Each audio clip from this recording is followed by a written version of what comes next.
चलिए लाडो शुरू करते हैं। अपन ने क्या पढ़ा था? एक खंडात्मक एक कारक एक तत्व का सिद्धांत जो कि एल्फ्रेड विंच द्वारा दिया गया और जिसे जॉनसन ने निरंकुशवादी सिद्धांत के नाम से क्या किया था? परिभाषित किया था। अब आज अपन पढ़ेंगे द्विकारक द्वितत्व सिद्धांत जो कि किसके द्वारा दिया गया था? स्पीयरमैन के द्वारा दिया गया था। इसके बारे में मैंने आपको बता दिया था पहले। आज अपने को सिर्फ इसे क्या करना है? लिखना। ठीक है, तो चलिए लिखना शुरू करते हैं। हेडिंग लगाइए। अपन ने जो सिद्धांत पढ़े थे उस सिद्धांत में नंबर 2 पर है द्विकारक ऑब्लिक द्वितत्व का सिद्धांत। द्विकारक ऑब्लिक द्वितत्व का सिद्धांत। द्विकारक ऑब्लिक द्वितत्व का सिद्धांत। ठीक है, तो इसके बारे में आज अध्ययन किया जाएगा। अपन पढ़ रहे हैं, टॉपिक का नाम है बुद्धि और बुद्धि के अंदर बुद्धि के सिद्धांत है और जिसमें द्विकारक द्वितत्व का सिद्धांत है। ये सिद्धांत दिया किसने था? तो इसके प्रतिपादक कौन थे लाउड? स्पीयरमैन। कौन से स्पीयरमैन? Charles Spearman. तो प्रतिपादक प्रतिपादक तो प्रतिपादक है आपके चार्ल्स स्पीयर। चार्ल्स स्पीयरमैन ये इसके प्रतिपादक। और चार्ल्स स्पीयरमैन ने 1904 ईस्वी में ये सिद्धांत दिया। ठीक है, ये इसके प्रतिपादक है और प्रतिपादक को प्रस्तुत करता भी कहा जाता है। इन्होंने क्या कहा था? इन्होंने कहा था कि लाडो हमारी बुद्धि में कितने कारक होते हैं? दो कारक होते हैं। कौन कौन से दो कारक होते हैं? एक जी कारक और एक एस कारक। वेरी गुड, शाबाश। एक सेकंड रुको थोड़ा सा, भगवान। ठीक है, तो एक जी कारक है। एक जी कारक के बाहर बाहर क्या है? एस कारक। ये जी कारक और जी कारक के बाहर बाहर कौन से कारक है? एस कारक। इसमें जी कारक है वो राजा की भांति आदेश करता है और एस कारक है वो प्रजा की भांति उसका क्या करते हैं? पालन करते हैं। इसलिए इस सिद्धांत को जॉनसन ने क्या कहा था? राजतंत्र बुद्धि का सिद्धांत कहा था। जी कारक बोले तो जनरल फैक्टर अर्थात सामान्य कारक और एस बोले तो स्पेशल फैक्टर माने विशिष्ट कारक। लिखो, स्पीयरमैन ने इस सिद्धांत के बारे में थोड़ी थ्योरी लिखते हैं और लिखते हैं स्पीयरमैन ने इस सिद्धांत में स्पष्ट किया कि में इस सिद्धांत में स्पष्ट किया कि इस सिद्धांत में स्पष्ट किया कि क्या स्पष्ट किया कि हमारी बुद्धि में दो कारक होते हैं। हमारी बुद्धि में दो कारक। कौन कौन से दो कारक होते हैं भाई? एक जी कारक और एस कारक। दो कारक कौन कौन से? नंबर जी कारक और नंबर दो। 2 नंबर पर है उसका क्या नाम है? एस कारक। ठीक है, अब जी कारक और एस कारक के बारे में डिटेल से लिखते हैं। जी कारक और एस कारक के बारे में एक सारणी बना के लिख देते हैं जिसे और अच्छे से समझ।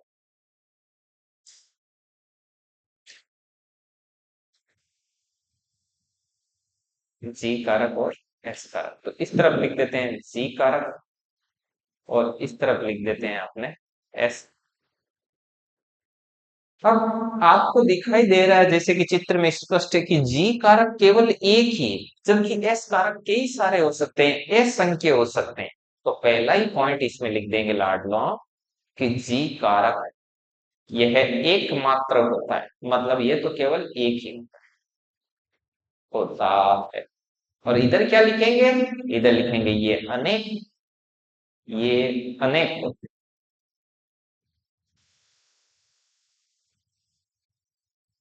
ठीक है, जी कारक है वो विशिष्ट कार्यों के लिए जिम्मेदार है। ये किसके लिए जिम्मेदार है? क्योंकि प्रत्येक एस कारक एक विशिष्ट काम के लिए उत्तरदायी है। तो विशिष्ट कार्यों के लिए उत्तरदायी।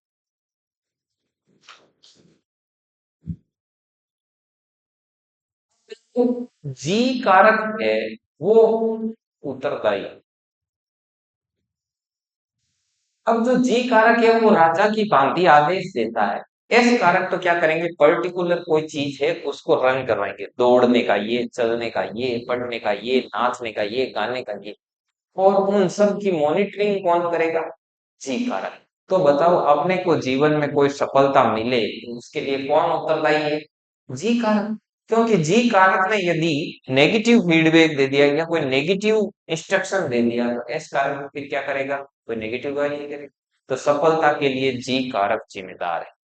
तो लिखो सफलता के लिए यही कारक जिम्मेदार है, और इस पर इंपोर्टेंट लगाना, डायरेक्ट क्वेश्चन बनेगा कि द्विकारक द्वितत्व सिद्धांत के अनुसार अपने जीवन की सफलता के लिए कौन सा कारक उत्तरदायी है, जी सफलता के लिए यही कारक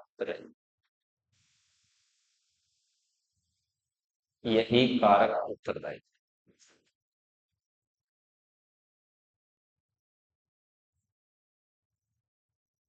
ठीक है, अब बढ़ते हैं इसके आगे। ये ऊपर वाले लिख लिया आपने। अब देखिए, आप एक चीज बताओ, एस कारक अलग अलग कामों के लिए अलग अलग एस कारक होते हैं। अब मान लो आप बड़े हो गए लाडलो, अब आप वो काम करने लगे जो आप बचपन में नहीं करते थे लाडलो। तो अब क्या होगा, अब आपके अंदर एक नया एस कारक और बनेगा जो पर्टिकुलर उस काम के लिए होगा। तो इसका मतलब क्या हुआ कि जो आपके आदेश देने वाला जी कारक था वो तो जन्मजात ही आपके अंदर था, और बाकी के जो कारक हैं, ये एस कारक हैं, वो जैसे जैसे वातावरण में आप ग्रोथ करते गए, वातावरण में अन्य चीजों पर काम करते गए, वैसे वैसे आपके अंदर एस कारक विकसित होते गए। तो इसमें लिखोगे नंबर 3, जी कारक ये जन्मजात हो, ये कैसे होता है, ये जन्मजात होता है, जबकि एस कारक वातावरण से अर्जित होता है। इसमें क्या लिखोगे, यह वातावरण से अर्जित होता है।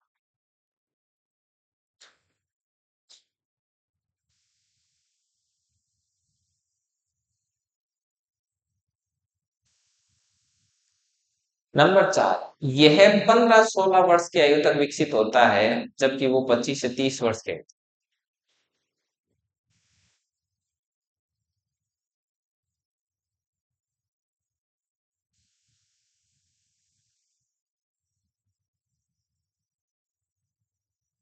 ये 25 से 30 वर्ष की आयु तक विकसित होता है।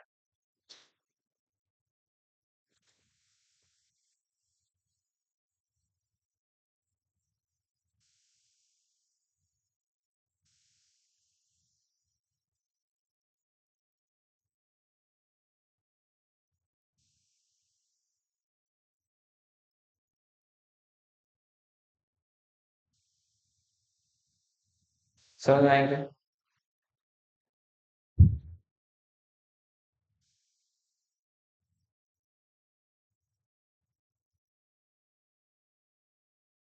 चलिए, अब नीचे नोट लगा के रखते हैं अब देखो, जी कारक केंद्र में होता है, जबकि एस कारक इसके चारों ओर होते हैं। जी कारक राजा की तरह आदेश देता है और एस कारक प्रजा की तरह उसका पालन करते हैं। इसलिए जॉनसन ने कहा कि यह राजतंत्रात्मक बुद्धि का सिद्धांत है। तो नोट लगा के लिखते हैं इस बात को जो मैंने अभी बोली है। इस सिद्धांत के अनुसार,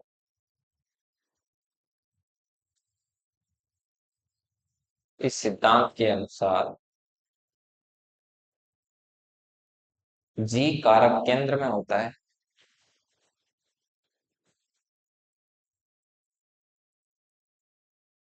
तथा एस कारक इसके चारों ओर चक्कर लगाते हैं।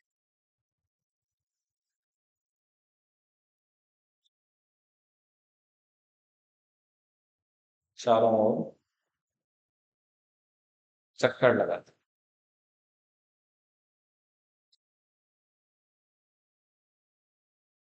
हैं। जी कारक राजा की तरह आदेश देता है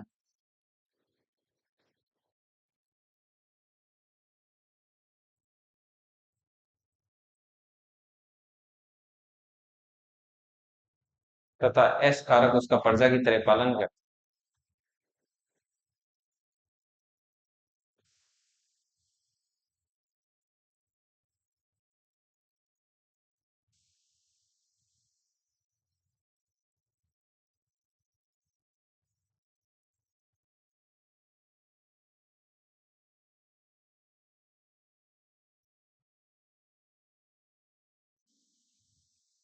हे कर दो। अब अरे एक सेकंड, ले ले आ गया, ये हो गया। अब नीचे लिखेंगे थोड़ा जगह छोड़ के, इसलिए जॉनसन ने इसे राजतंत्रात्मक बुद्धि का सिद्धांत था। अब मुझे बताओ, एक खंड या एक कारक या एक तत्व सिद्धांत जो कि एल्फ्रेड बिने ने दिया, उसे जॉनसन ने क्या नाम दिया? निरंकुशवादी बुद्धि का सिद्धांत। जॉनसन ने इसे राजतंत्रात्मक बुद्धि का सिद्धांत नाम दिया। जॉनसन ने इसे राजतंत्रात्मक बुद्धि का सिद्धांत नाम दिया।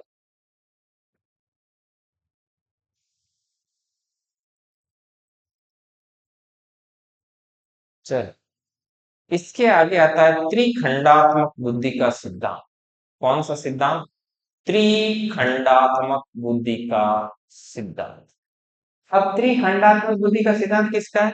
ये भी स्पीयरमैन का है। स्पीयरमैन ने पहले द्विकारक द्वितत्व का सिद्धांत दिया था 1904 में, और अपने ही सिद्धांत को संशोधित करते हुए 1911 में त्रिखंडात्मक बुद्धि का सिद्धांत दिया। और उसने कहा जी कारक और एस कारक के अलावा एक कारक और होता है, जिसको इसने कहा जीएस कारक। मतलब उस कारक में जी कारक के भी गुण होते हैं और एस कारक।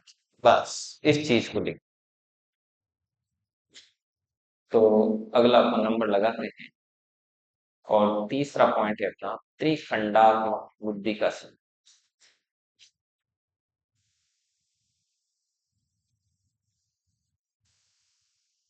त्रिखंडात्मक बुद्धि का सिद्धांत।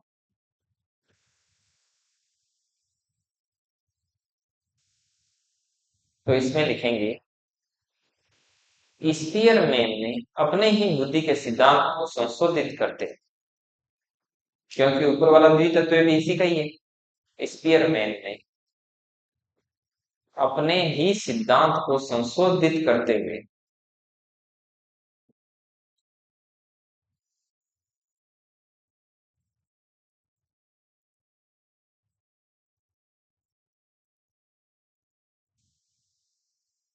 1911 ईस्वी में त्रिखंडात्मक बुद्धि का सिद्धांत।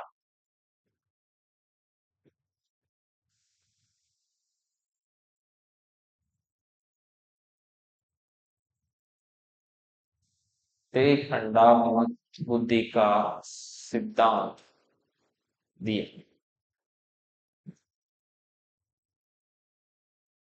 इन्होंने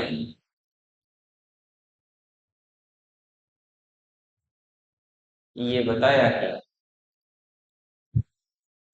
कि हमारी बुद्धि में एक तीसरा खंड भी होता है,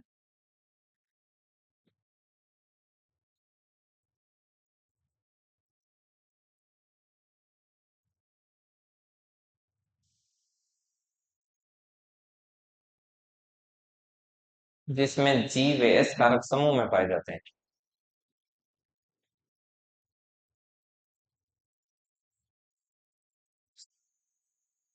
जिसमें जी कारक व एस कारक समूह में पाए जाते।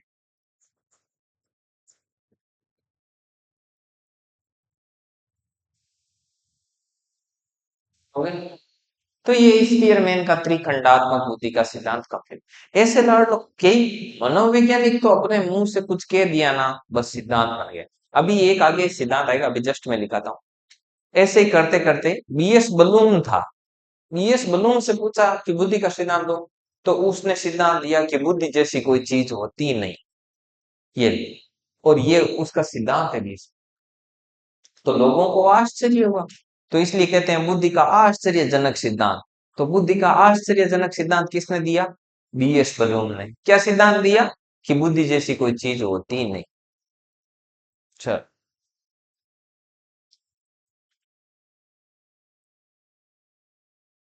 तो ये भी लिख देते हैं।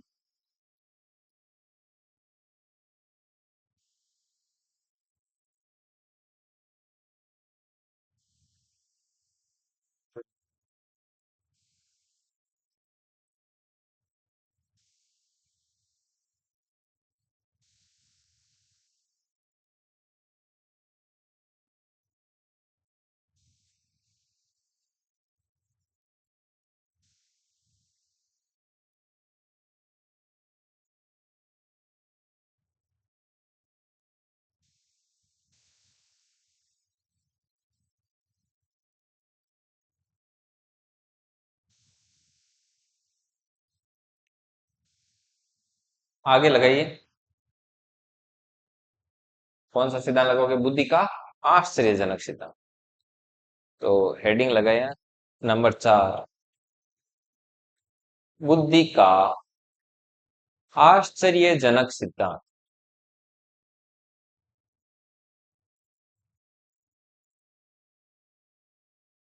बुद्धि का आश्चर्यजनक सिद्धांत, ये किसने दिया था लाडलो? ये दिया था बीएस ब्लूम ने। तो आगे लिखेंगे प्रतिपादक। प्रतिपादक है आपके बीएस ब्लूम। बीएस ब्लूम ने क्या कहा था कि बुद्धि जैसी कोई चीज होती नहीं।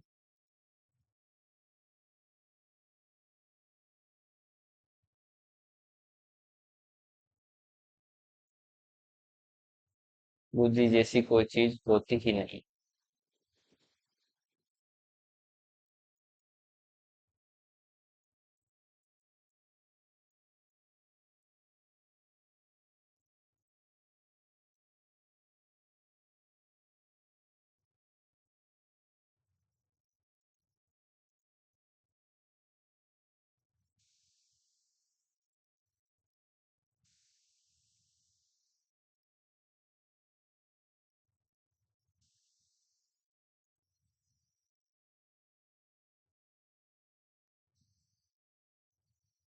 चलिए अगला सीखें। तो अगले को पहले तो लाडलो समझना है, उसके बाद अपन लिखेंगे। ठीक है, क्या लिख रहे हो? लिखो।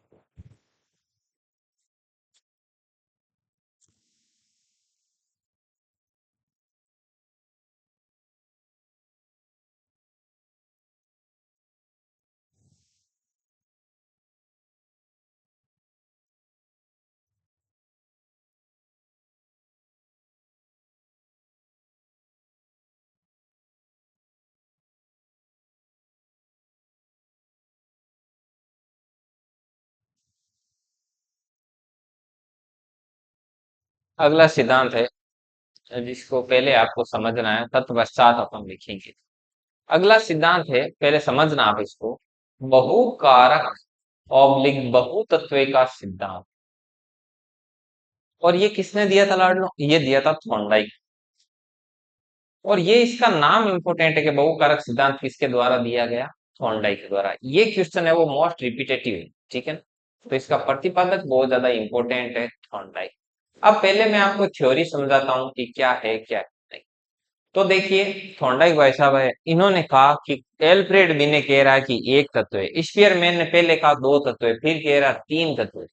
तो थॉर्नडाइक ने कहा कि मैं आपको बोलता हूं कि एक दो तीन या चार नहीं, बल्कि बुद्धि में अनगिनत तत्व है, अनेकों अनेक तत्व है।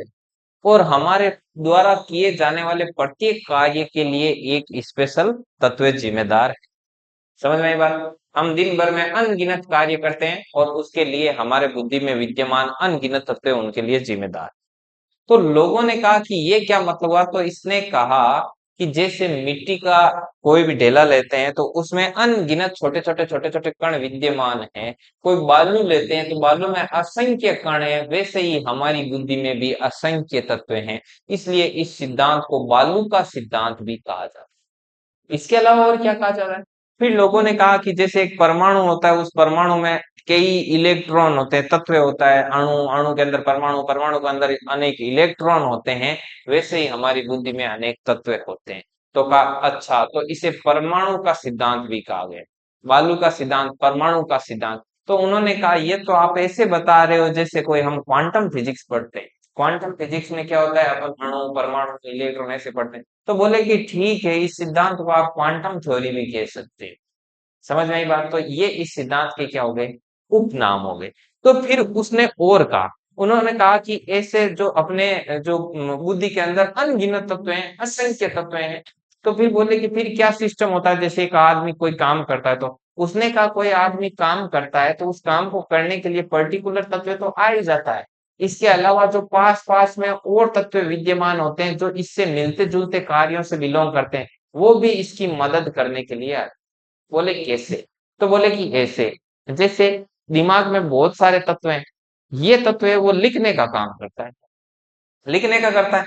तो ये लिखने वाला तत्व जब एक्टिव होगा तो इसके पास में सुंदर राइटिंग वाला, हिंदी इंग्लिश ट्रांसलेट वाला, याद रखने वाला, याद करते करते लॉजिक लगाने वाला की चीज सही है या गलत है, समझ में आई बात। इसके अलावा जो लिख रहे हो उसका क्या अर्थ है, उस अर्थ से जुड़ी हुई दिमाग में इमेज बनने वाले तत्व, ये सभी तत्व इस तत्व की मदद करने के लिए आ जाते हैं। तो जॉनसन ने कहा अच्छा, पहले तो एक ही तत्व था तो उस पर किसी का अंकुश नहीं था इसलिए वो निरंकुशवादी था। उसके बाद में स्पीयरमैन के दो तत्व आए, तो एक तत्व आदेश दे रहा था बाकी तत्व काम कर रहे थे, तो वो राजतंत्रात्मक हो गया। और इसमें क्या है, इसमें सभी एक दूसरे के सहयोग से काम करते हैं, तो ये तो राजतंत्र नहीं है, ये क्या है, ये प्रजातंत्र है, जनता का जनता द्वारा शासन है। तो बोले ये प्रजातंत्र है कि हाँ प्रजातंत्र है, इसलिए इस सिद्धांत को प्रजातंत्रात्मक सिद्धांत भी कहा जाता है। बोलो सिद्धांत समझ में आया कि नहीं आया? ये सिद्धांत है, ये थ्योरी है बहुकारक बहुतत्व। ठीक है, तो सबसे पहले क्या करोगे, हेडिंग लगाओगे बहुकारक ऑब्लिक बहुतत्व का सिद्धांत, प्रतिपादक लिखोगे। उसके बाद में नीचे लिखोगे उपनाम, उपनाम करके और फिर लिखना बालू का, परमाणु का, और परमाणु का, बालू का सिद्धांत, यहाँ पे सिद्धांत डाल लेना, परमाणु का सिद्धांत, और आगे लिख देना क्वांटम थ्योरी। फिर रुक जाना, फिर मैं लिखाऊंगा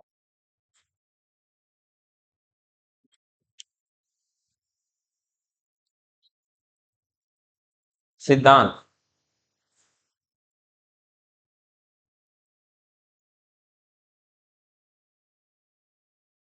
आप आज ही आएंगे ना? हाँ, कल आए थे ना?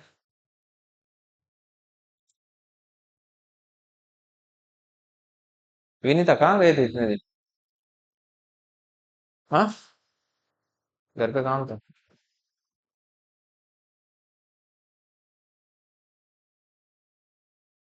मीनाक्षी आपके भी घर पे काम था कल?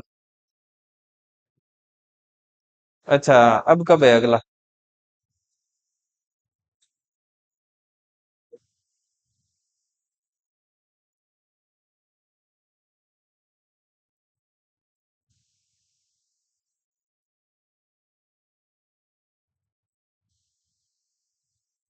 निकालन लिखना शुरू करें इसके अंदर थ्योरी। चलो इसको मिटा के मैं यहीं शुरू कर देता हूँ।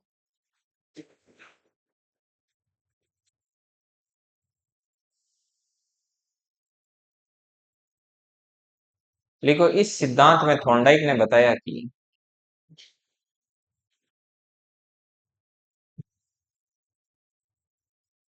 हाँ, इसके नीचे लिखना शुरू कर दो सिद्धांत। इस सिद्धांत में थॉर्नडाइक ने बताया कि हमारी बुद्धि अनंत है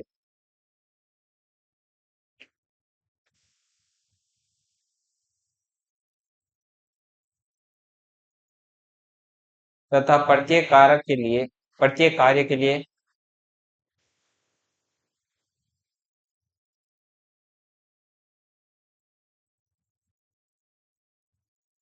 प्रत्येक कार्य के लिए अन्य कारक जिम्मेदार होते हैं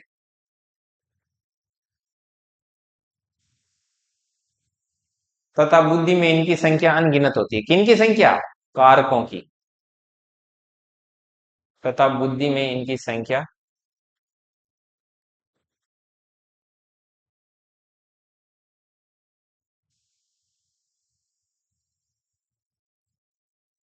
तथा बुद्धि में इनकी संख्या अनगिनत होती है।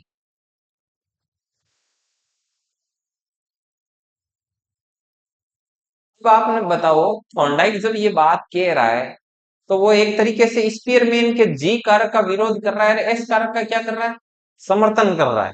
क्योंकि जी कारक की तो ये बात ही नहीं कर रहा, आदेश देने वाला कोई नहीं है, सब अपना अपना काम करने वाले हैं, और अपना अपना काम करने वाले कौन होते हैं, एस कारक होते हैं। तो लिखो, इस सिद्धांत के माध्यम से, इस सिद्धांत के स्पीयरमैन ने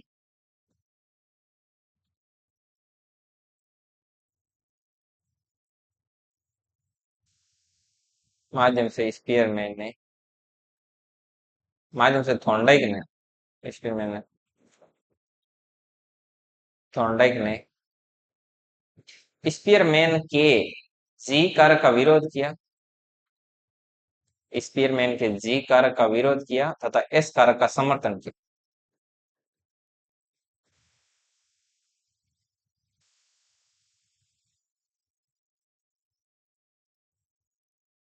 तथा एस कारक का समर्थन किया।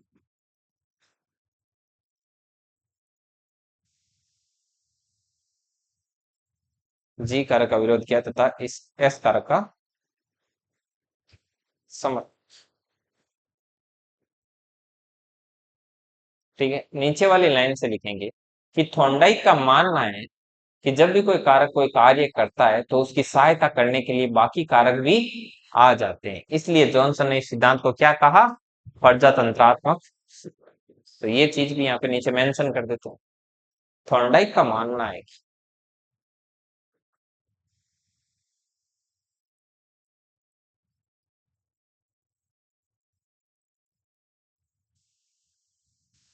कि जब भी कोई कार्य किया जाता है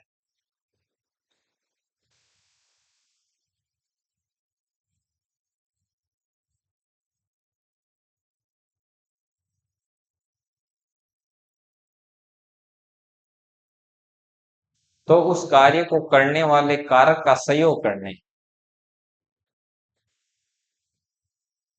उस कार्य को करने वाले कारक का सहयोग करने बाकी सभी कारक आ जाते हैं।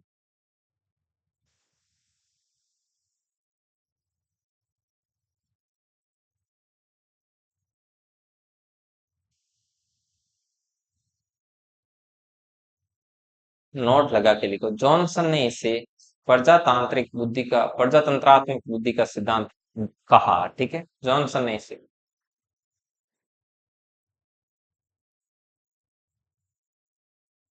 जॉनसन ने इस सिद्धांत को प्रजातांत्रिक बुद्धि का सिद्धांत,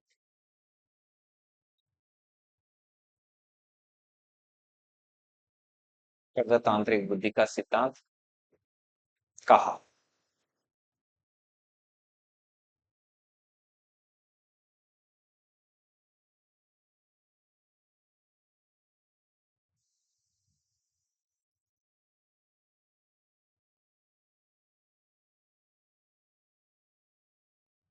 एक नोट में एक इंपोर्टेंट पॉइंट लिख देना जो कि थोंडाई के बारे में बहुत फेमस है।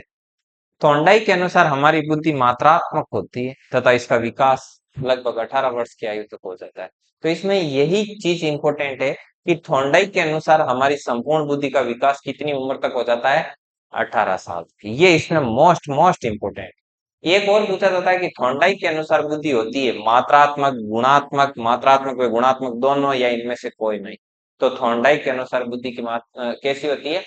मात्रात्मक।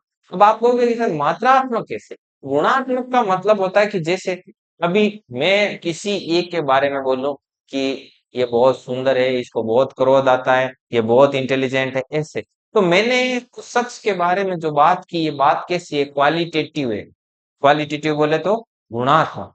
और यदि मैं किसी के बारे में ऐसे बोलूं कि 5 फुट का है, इतना भार है, इतनी लंबाई है, इतनी चौड़ाई है, ये बोले, तो ये मैंने उसके बारे में जो भी बात की ये क्वांटिटेटिव है, अर्थात मात्रात्मक है। तो थॉर्नडाइक ने भी जो सिद्धांत दिया उसमें उसने कारकों की संख्या बताई है कि कारकों की संख्या अनगिनत होती है। तो बताओ ये गिनना ये क्या है? ये मात्रात्मक है, ये गुणात्मक चीज नहीं है। समझ में आई बात? तो इस चीज को लिखो, थॉर्नडाइक के अनुसार बुद्धि,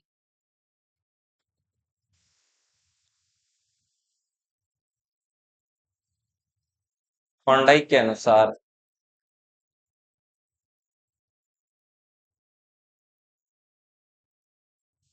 थॉर्नडाइक के अनुसार बुद्धि मात्रात्मक होती है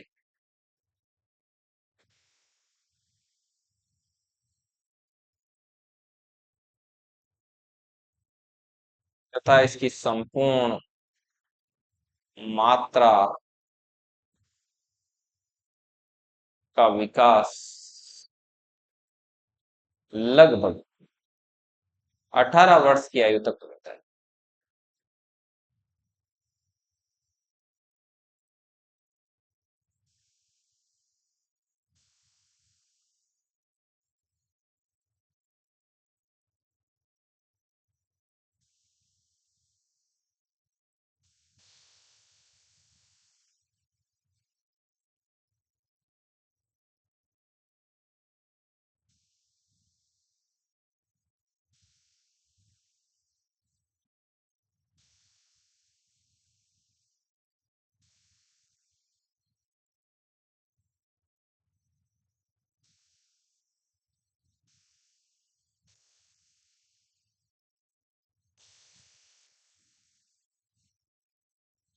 सिद्धांत लेते हैं, तरल व ठोस बुद्धि का सिद्धांत। अगला पेज निकालो।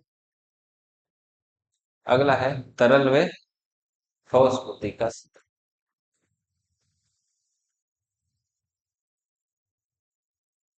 एक सेकंड, नया कलर हो गया। आराम से लिखते हैं ना। आज पहले वो आपको मैथ्स का सिलेबस बता देंगे, इधर जो 10+2 की सीईटी है उसका, और उस तरफ जो आपके ग्रेजुएशन वालों की जो सीईटी है उसका। और उन दोनों में जो मैथमेटिक्स के टॉपिक है उनमें जो कॉमन पॉइंट है वो पहले करवा दें। समझ में आई बात? और उसके बाद में वो पूरा करेंगे। आज वहां से शुरू करेंगे, आज नए सिरे से शुरू करेंगे। कल सर ने बोला कि एक बार सीईटी का करो, तो बच्चे सीईटी सीईटी ज्यादा। ठीक है, जो नए पुराने सब लोग अटेंड करना, आपको दूसरा बाहर की किसी कोचिंग का कंटेंट निकाल के देंगे, ठीक है ना। नया कंटेंट देंगे, सीट है वो बाहर की निकालेंगे, दूसरी सीटें निकालेंगे, एसएससी की सीटें निकाल के देंगे। उनको आप सॉल्व आउट करना बैठ के।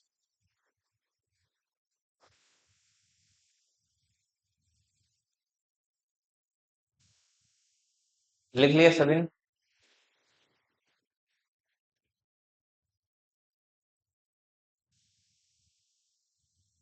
अगला निकालते हैं।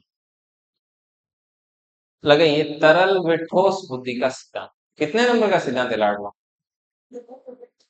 कितने सिद्धांत हो? चार पांच हो गए? चार हुआ। पहला एक कारक, दूसरा द्विकारक, तीसरा त्रितत्व सिद्धांत, और चौथा बहुकारक। पांच है। हाँ, अच्छा, वो बीएस बलूम वाला आश्चर्यजनक। अच्छा, तो ये छठा है। तो छठे में कौन सा होगा आपका? तरल व ठोस बुद्धि का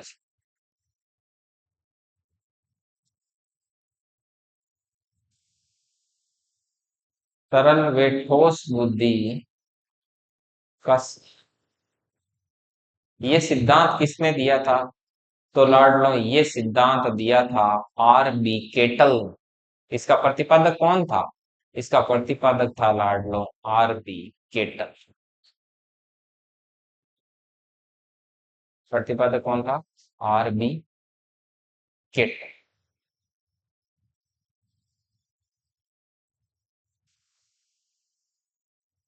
आर बी केटल ने क्या कहा था?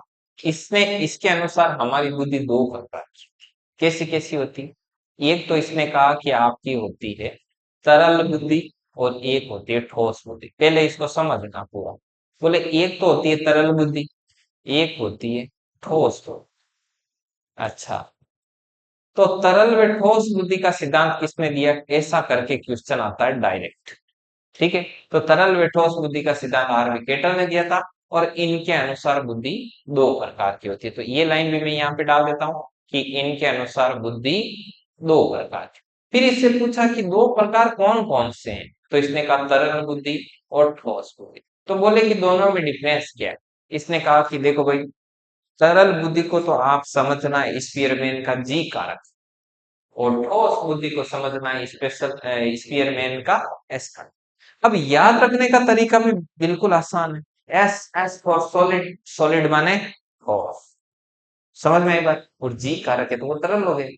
तो ये याद रखने के लिए बता रहा हूँ, आप कहीं जाके बोल मत देना। हालांकि आप ऐसा जरूर बोल सकते हो कि आर वी केटल के तरल और ठोस बुद्धि का जो सिद्धांत है उसका स्पीयरमैन के द्विकारक द्वितत्व सिद्धांत के साथ समानता है, ऐसे बोल सकते हो। तो इसने कहा था कि ये तरल बुद्धि होती है ना, ये जन्मजात होती है। ये जन्मजात होती है और ये वंश क्रम से प्रभावित होती है, मतलब बाप दादाओं से ऐसे।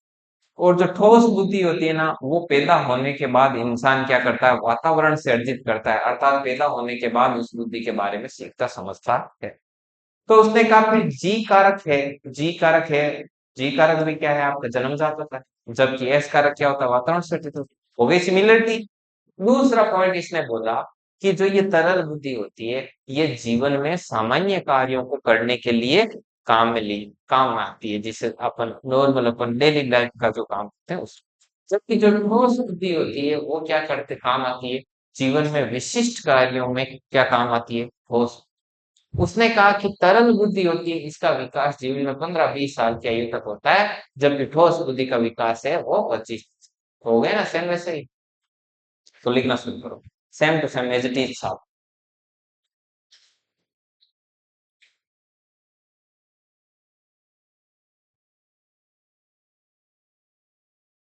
नंबर, इसमें भी नंबर ए लगा था, ये जन्मजात है।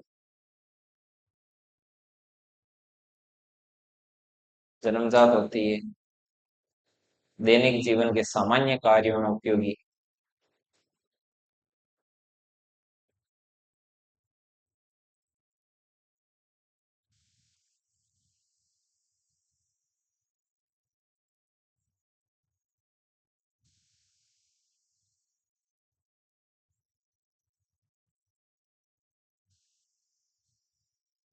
इसका अधिकतम विकास 14-15 वर्ष की आयु तक होता है।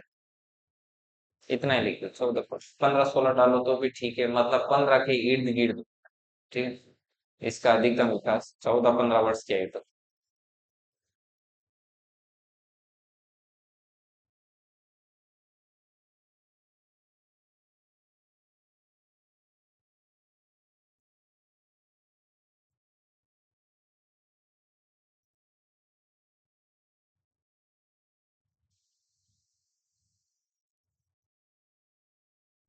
यह अर्जित होती है।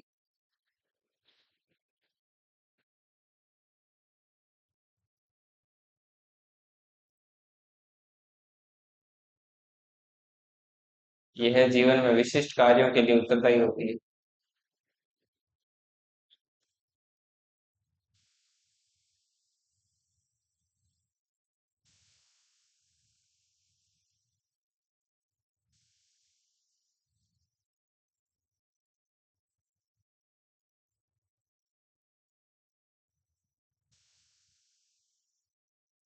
इसका अधिकतम विकास 25 से 30 वर्ष की आयु तक होता है।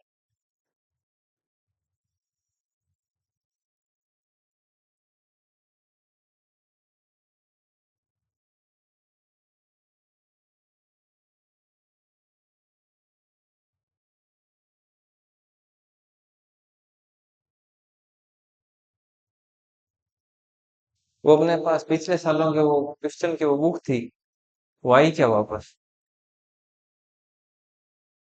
हाँ, वो पिछले सालों वाले थे ना, क्वेश्चन की बुक थी।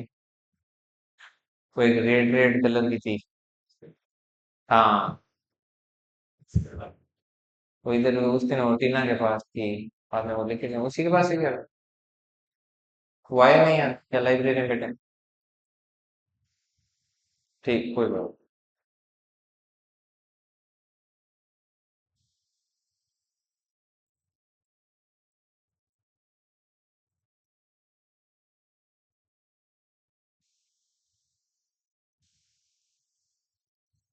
दिमाग चले दिमाग।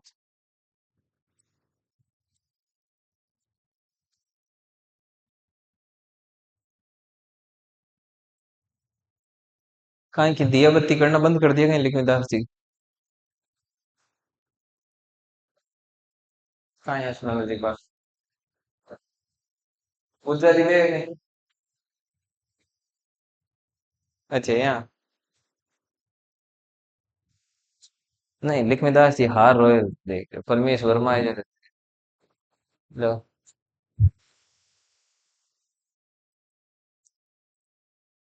महेंद्र कर देना अभी, ठीक है ना? अभी चला देना बाद में, दिया अगरबत्ती खी खी करी। वैसे हुई तो नाराज ही कि भाई 12 बजे तो दोबारा करो, ठीक है ना? आते ही करना चाहिए, कर देना चाहिए ना।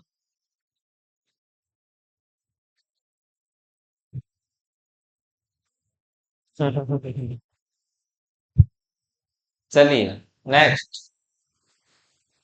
के वे खे बुद्धि का सिद्धांत ये दिया था केवल।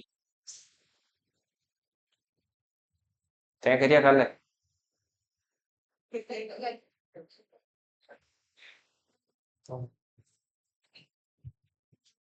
अगला है के वे खे बुद्धि का सिद्धांत। के वे खे बुद्धि का सिद्धांत।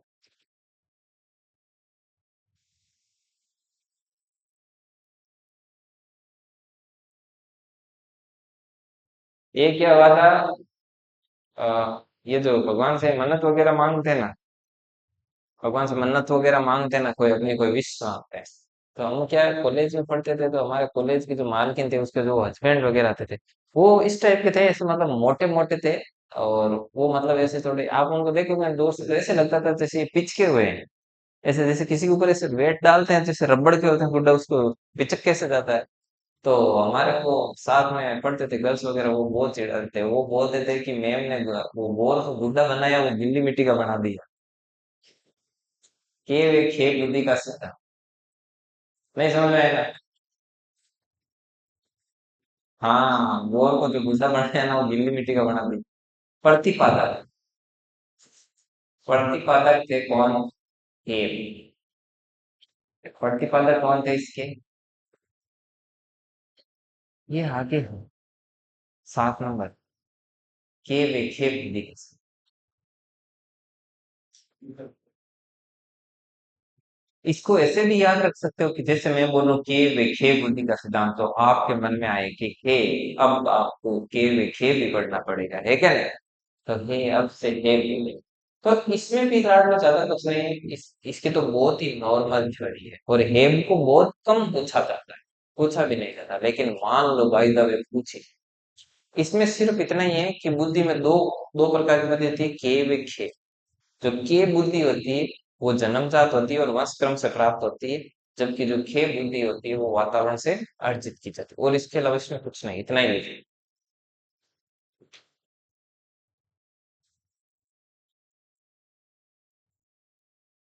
इनके इस सिद्धांत में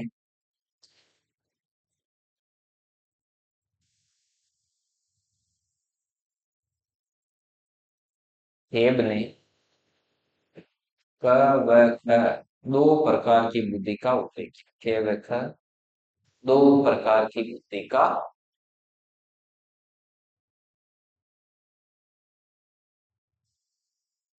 दो प्रकार की बुद्धि का उपयोग।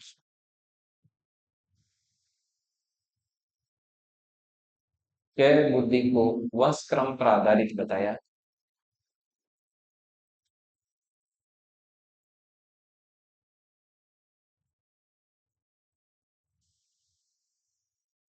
क बुद्धि को वंश क्रम पर आधारित बताया, तथा खे बुद्धि को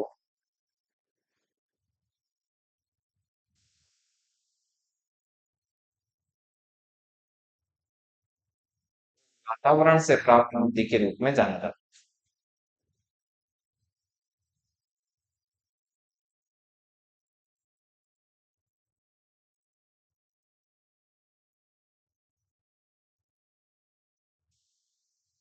ठीक है, यहाँ तक लिखो। अब अपन करेंगे इसका रिवीजन।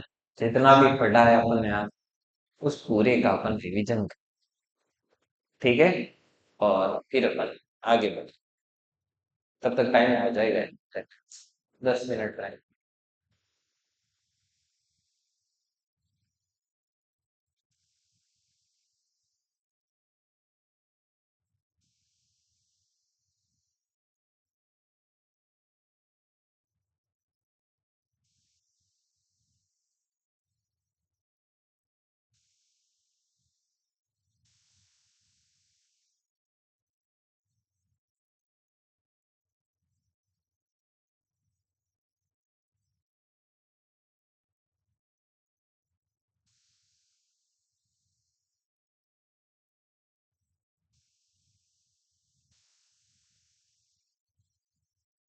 चलिए रिवीजन करते हैं अपन। आगे निकाल दो, लिखो।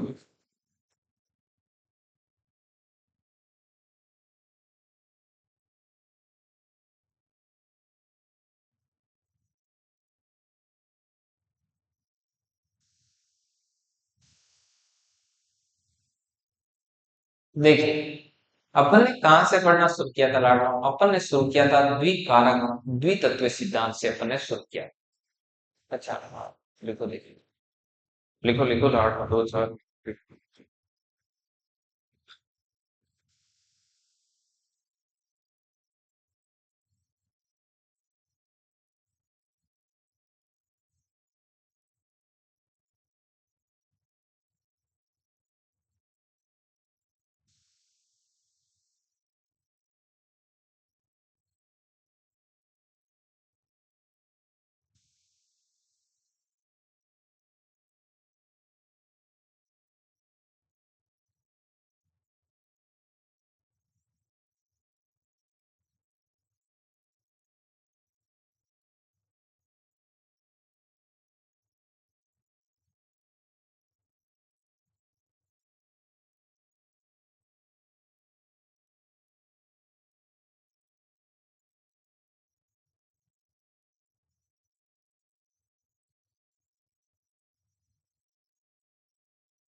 चलिए हो गए। बढ़िया काट लो आगे और देखिए द्विकारक और सबसे पहले अपन ने शुरुआत की थी द्विकारक ऑब्लिक द्वितत्व का सिद्धांत। द्विकारक ऑब्लिक द्वितत्व का सिद्धांत दिया था लॉर्ड स्पियरमैन ने। किसने दिया था? स्पियरमैन ने दिया था। स्पियरमैन ने 1904 ईस्वी में कौन सा सिद्धांत दिया था? द्विकारक ऑब्लिक द्वितत्व का सिद्धांत। इन्होंने कहा था कि हमारी बुद्धि में दो कारक होते हैं, एक जी कारक और एस कारक। जी कारक सामान्य कार्य करता है, ये विशिष्ट कार्य करता है। ये जन्मजात होता है, ये अर्जित होता है। इसका विकास 15 से 20 साल तक होता है, इसका 25 से 30 साल तक। फिर स्पीयरमैन ने ठीक 7 साल बाद 1911 ईस्वी में अपने ही सिद्धांत को विकसित करते हुए संशोधित करते हुए त्रितत्व का सिद्धांत दिया। इसके अनुसार इन्होंने कहा हमारी बुद्धि में एक तीसरा कारक भी होता है, एक जी कारक एक एस कारक और एक तीसरा तत्व भी होता है जिसमें जी और एस कारक क्या रहते हैं? समूह में रहते हैं। ऐसा पढ़। उसके बाद में अपन ने पढ़ा था बहुकारक ऑब्लिक बहुतत्व का सिद्धांत। और ये सिद्धांत किसने दिया था? थॉर्नडाइक ने। थॉर्नडाइक ने कहा था कि हमारी बुद्धि में प्रत्येक कार्य के लिए एक अन्य कारक जिम्मेदार होता है, अर्थात हमारी बुद्धि में जो कारक या तत्वों की संख्या होती है अनगिनत होती है। जैसे मिट्टी में ढेर सारे कण होते हैं, वैसे ही बुद्धि में बहुत सारे तत्व होते हैं, इसलिए इसको बालों का सिद्धांत भी कहा जाता है। इसको परमाणु का सिद्धांत भी कहा जाता है, इसको क्वांटम थ्योरी भी कहा जाता है। इन्होंने कहा था कि कोई भी कार्य करने के लिए एक कारक जिम्मेदार होता है और वो जब कार्य करता है तो बाकी कारक भी इसकी क्या करते हैं? सहायता करते हैं। इसलिए इस कारक को प्रजातांत्रिक बुद्धि का सिद्धांत, इस सिद्धांत को प्रजातांत्रिक बुद्धि का सिद्धांत कहा था जॉनसन। स्पीयरमैन वाले सिद्धांत को राजतंत्रात्मक बुद्धि का सिद्धांत कहा था। क्यों? क्योंकि उसमें जी कारक केंद्र में रहता है, एस कारक उसके चारों ओर भ्रमण करते हैं। जी कारक राजा की तरह आदेश करता है, जबकि एस कारक राजा की तरह उसके आदेश का पालन करते हैं। तो ये अपने प्रजातांत्रिक बुद्धि का सिद्धांत है। इसके अलावा मैंने एक आश्चर्यजनक बुद्धि का सिद्धांत भी बताया था, जो कि बीएस ब्लूम ने दिया था। उन्होंने कहा बुद्धि जैसी कोई चीज नहीं होती। उसके बाद में अपन ने पढ़ा था तरल व ठोस बुद्धि का सिद्धांत, जो कि आर बी केटल के द्वारा किया गया। आर बी केटल ने बताया जन्म। इसकी अपन तुलना स्पीयरमैन के द्विकारक द्वितत्व सिद्धांत से भी कर सकते हैं। तो उन्होंने कहा जो तरल बुद्धि होती है वो जन्मजात होती है, जीवन में सामान्य कार्यों को करने के लिए तरल बुद्धि उतर रही है और 15-16 वर्ष की आयु तक उसका विकास होता है। जबकि इधर जो ठोस बुद्धि होती है वो वातावरण से अर्जित होती है, 25-30 वर्ष की आयु तक उसका विकास होता है और जीवन में विशिष्ट कार्यों के लिए ठोस बुद्धि जिम्मेदार है। उसके बारे में बाद में अपन ने खेब बुद्धि के सिद्धांत के बारे में बात की, जिसके प्रतिपादक खेब थे।